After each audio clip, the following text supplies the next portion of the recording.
E aí, meus amigos do Ouvido Vasco, como é que vocês estão? Dia 3/10 de 2025, o famoso sextou, bom dia, boa tarde, boa noite, para quando você estiver vendo esse vídeo.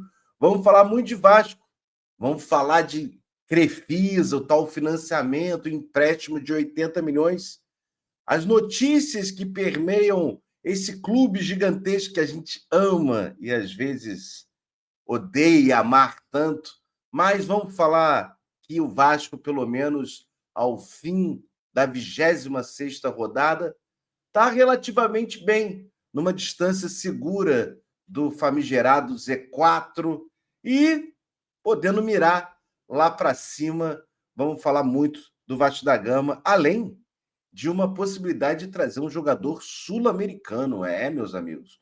Um jogador gringo podendo pintar em São Januário. Antes de tudo, os reclames do Ovov, pedi aqui encarecidamente no 0800 que você deixe seu like, compartilhe a live, se inscreva no canal, ajuda muito. Tem aquele botão hype ali no YouTube que você aperta e também é 0800 em algumas formas para quem está dando a primeira hypada do dia. Você ajuda muito esse streamer que está lhes falando. Você também pode ajudar assistindo as lives do Ovov, sempre às tardes, lá por volta das 5, 4 e pouca da tarde. Você também tem a possibilidade de fazer parte do clube de membros do Ouvido Vasco e também deixar aquele Pix que ajuda bastante a gente. Vamos lá, quero primeiro esclarecer, porque eu estou vendo muita dúvida levantada pela própria imprensa aqui. Nem acho que é do povão, não. Acho que a própria imprensa está tendo dificuldade de destacar e informar o que é esse financiamento e o que são os efeitos caso o Vasco não o pague, caso o Vasco não cumpra com as responsabilidades, isso é, devolver com juros, correção, CDI, esses 80 milhões que a Crefisa, de todas as empresas apuradas, vinculadas, a Crefisa foi a que ganhou a tomada de preços, o leilão de melhor forma de financiamento para o Vasco efetuar esses valores. Vamos destacar primeiro que o Vasco pediu à Justiça esses 80 milhões, a Crefisa ofereceu numa forma de contrato, o Vasco apresentou esse contrato tanto para a juíza da quarta vara empresarial, como também para o Ministério Público. Né? Então, a gente está aguardando a canetada da juíza a favor ou contra, ou no meio do caminho, e o Vasco pode recorrer. Destacando sempre, o Vasco chega à justiça e fala: desses 80 milhões, no mês de outubro, agora esse mês que começou, o Vasco precisa de 70 milhões. Então, 90% desse financiamento o Vasco vai queimar nesse mês de outubro. Imediatamente, quando a grana bater na conta do Vasco, 30 milhões o Vasco prevê que vai pagar de primeira. E até o dia 26/10, mais 40 milhões. Então, a gente vê a dificuldade financeira do Vasco para pagar as suas despesas correntes, isso é, da Vasco SAF, operação de dia de jogo do Vasco, hotel, viagem, prestadores de serviço, folha salarial de atletas e equipe técnica, né? Então, assim, a gente está preocupado, claro, com a parte financeira do Vasco e também vamos saber se esse financiamento precisa passar pelo Conselho Deliberativo do Vasco ou até pela Assembleia de Credores da Recuperação Judicial. Dito tudo isso, eu estou vendo muita gente falando, pô, então a Crefisa vai ser dona do Vasco?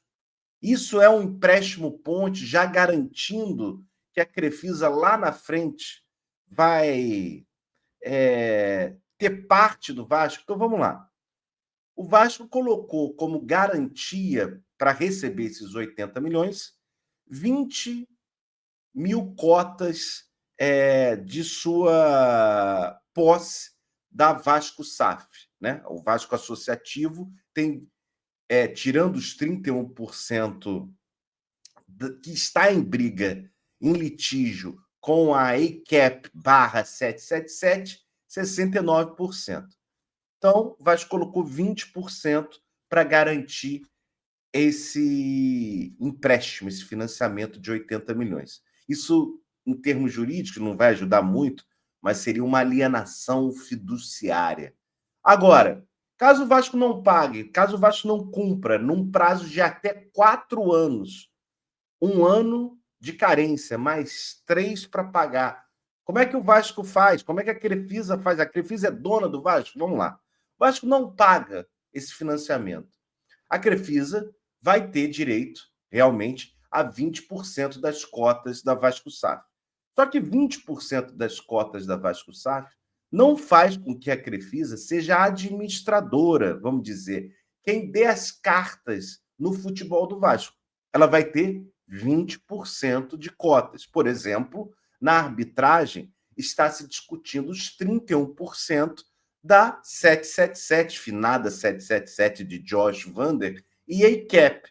Então, a EICAP, supostamente, é tudo em discussão na justiça e na arbitragem, tem mais do que a Crefisa do José Lamáquia e da tia Leila Pereira, teria. Então, assim, não necessariamente significa que eles são donos ou que eles vão dar as cartas ou que a Leila vai sair do Palmeiras quando acabar o mandato e já vai mandar no Vasco. O que poderia acontecer para a Crefisa, assim, ser dona do pagode todo? Aí, meus amigos, ela precisa botar um dinheiro a mais. Isso é, tentar pegar esses 31%, por exemplo.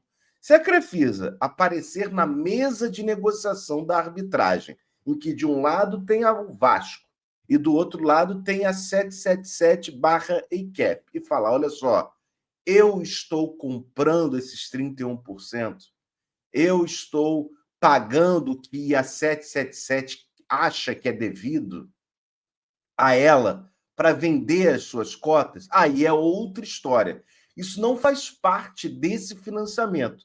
A gente lembra lá atrás, em 2024, início de 2024, que José Lamáquia, o dono da Crefisa, chegou, assim, a ser ventilado como um dos interessados para comprar a SAF do Vasco. Isso sim foi ventilado, há mais de um ano atrás. Isso faz com que esse financiamento seja um indício disso? Significa que, pelo menos, eles têm um bom relacionamento, que a gente achava que não, um bom relacionamento com o Pedrinho, para emprestar um dinheiro. Emprestar um dinheiro, digo, com penas, né? Caso o Vasco não cumpra, além dos juros, além da correção, você vai ter a possibilidade de ter de 20% das cotas do Vasco SAF. Agora, isso significa que a Crefisa, com 20%, vai dar as cartas em São Januário? Não.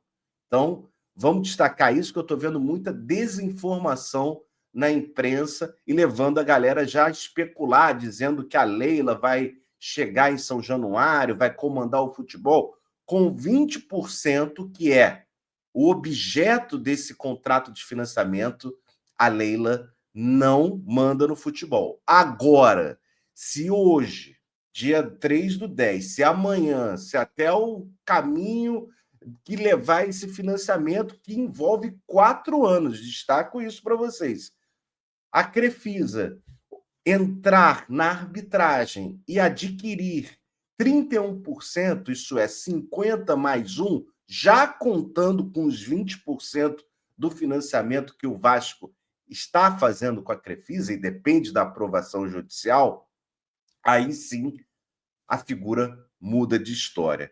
Espero ter esclarecido. Deixa nos comentários aqui deste vídeo se você tem alguma dúvida, se você ficou com alguma pergunta pendente, que eu tento responder e ajudar. Lembrando, né? Tudo também muito sigiloso, confidencial esse contrato foi vazado, especialmente pela galera do GE, que teve acesso a informações para lá de privilegiadas, e a gente ainda precisa saber como é que a juíza vai bater o martelo em relação a isso.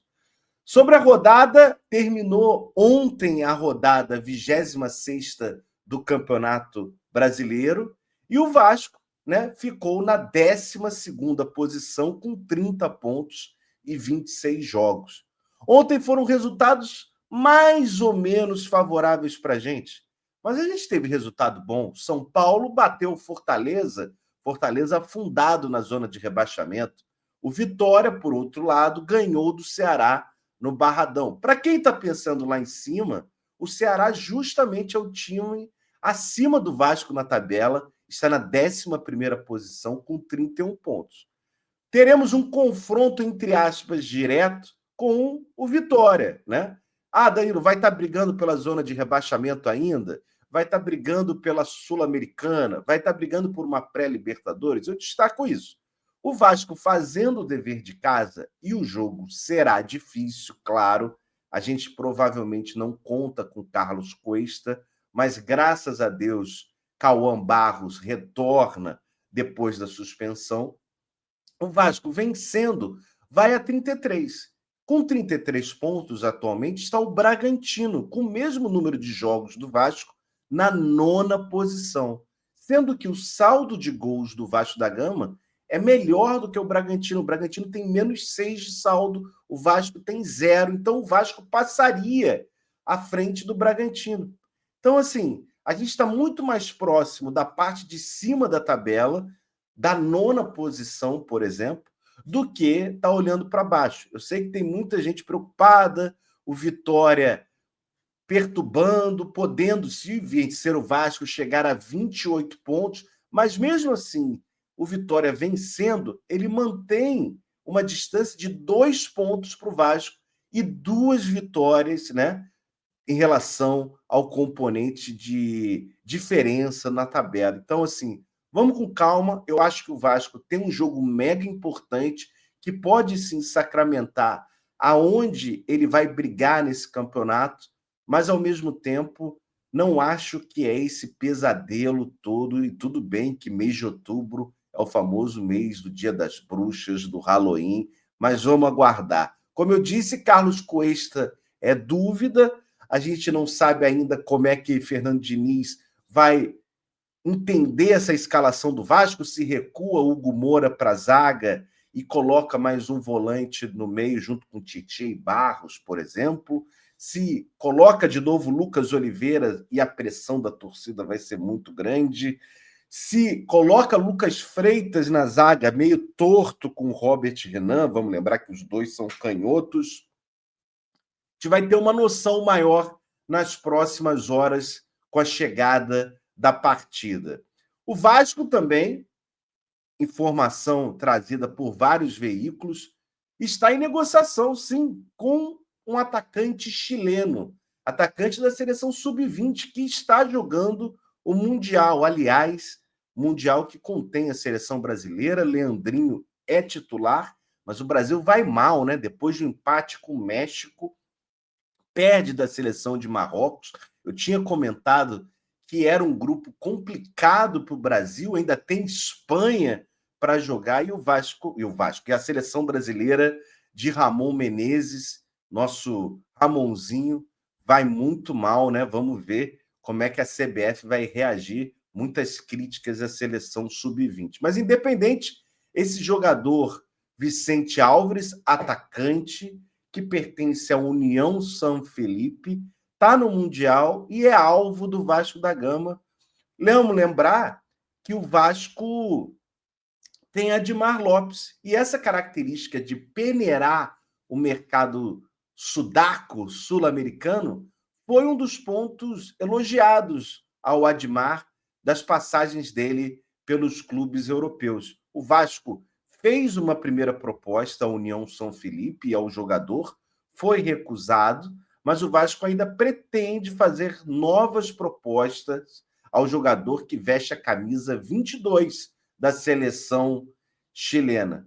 vale a pena destacar que outros clubes do Brasil também já estão de olho e fazendo propostas ao jogador. O Vicente Álvares foi titular dos 2 jogos da seleção chilena e ele, pelo clube União São Felipe, já fez 42 partidas e 2 gols marcados. É isso, povo. Espero ter ajudado a tirar dúvidas sobre o financiamento. Qualquer novidade, o Ovov vem aqui e apresenta vocês e a gente vai se falando ao longo do dia.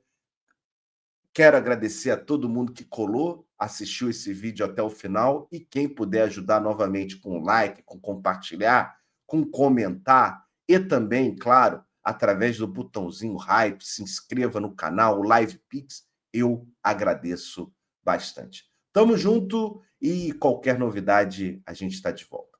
Valeu, tchau, tchau.